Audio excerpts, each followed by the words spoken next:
So, those of you may know, most of you may know, my topic is also the police. So, but I want to talk about reverse. And then I said, it's not really reverse, it's what your socioeconomic background is. Can you afford a good lawyer? Or do you have to go with legal aid, who you usually get your whole case about a couple hours before? So they don't have time to study it, and they have tons of other people. So they know, the police know, if you get a good lawyer, you're going to win, probably. So yes, I did, but they do cost a fortune. So I did call the police a few times with questions, because every time you call a really good lawyer, it's at least $250 to $500. So that's why I called them. But anyways, yeah, I'll give you an example. Okay, my example would be, I was in the car and they said, we're taking you to a psych ward, Mrs. Sullivan.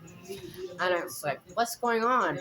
What happened that day is I went in to walk the dog. I went out to walk the dogs with Ted.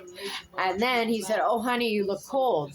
Why don't you go inside? So I said, oh, thanks. So I went inside, and then I look at him on the phone. I go, oh, no, he has that look again. So I ran him like, who are you calling? Who are you calling? He was calling the police. And he's like, quick. Come quickly. I'm scared.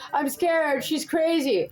So there they turn up. And they said, we're going to have to put you in the psych ward. Nanny. And then they found out, they said, Solomon, c'était juif ça? Is that Jewish?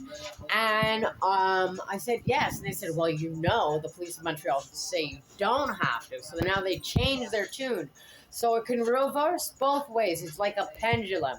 I figured it out. My hypothesis is how much you could spend on a lawyer, and if you can spend any on a lawyer.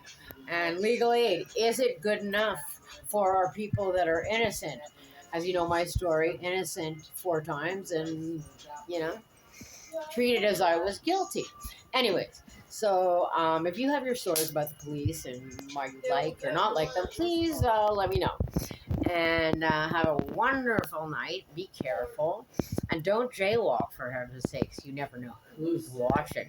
My grandfather in Westmount got a J. He was 93. They gave him a jaywalking. And also, after my ex called the police again at the office, well, they threw 2 bagels at me. And they said, here, Mrs. Solomon, you must be hungry. 2 bagels they threw at me.